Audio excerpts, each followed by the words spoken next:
Hello, welcome to American Baker in Germany. I'm Michelle, and today we are continuing our bread baking series. And this one's a little bit different because technically it's not baking.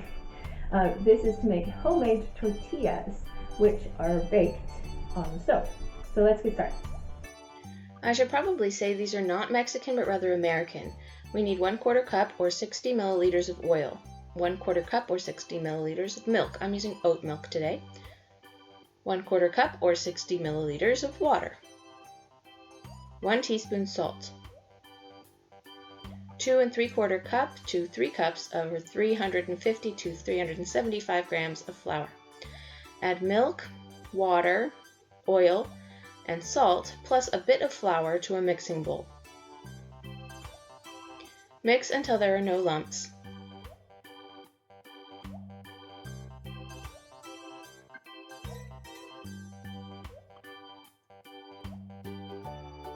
Add the flour a bit at a time. You may not need all of it, so don't add it all at once. Mix with a spoon until you can't anymore.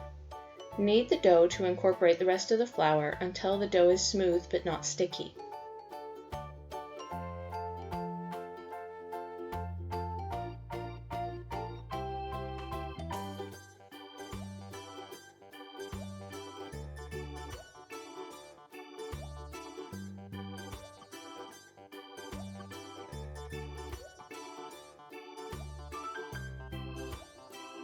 Roll into even-sized balls. These can be smaller or larger depending on the size of the tortillas you want. I'm making fairly small tortillas and the balls are about 1.5 inches or 4 centimeters wide. I can get from this recipe about a dozen.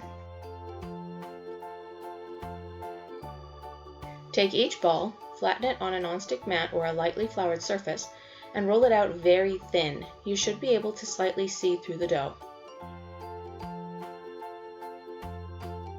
Set it aside on a plate until you're ready to bake them. Roll out all the balls just like that. You can stack them on top of each other. They shouldn't stick together too badly.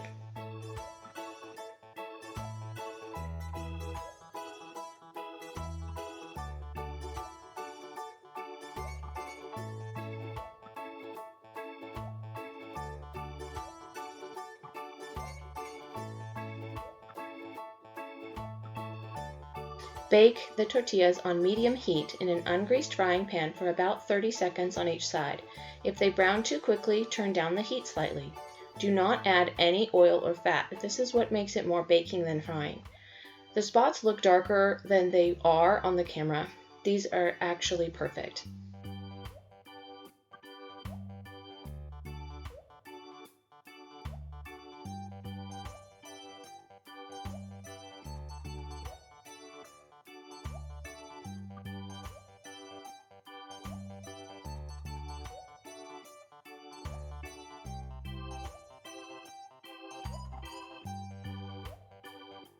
As you can see, these tortillas are pliable and slightly stretchy. They tear easily and are ideal for burritos or wraps or tacos. You can also roll them up really well. The very edges sometimes get a little bit crunchy, but the rest stay quite soft.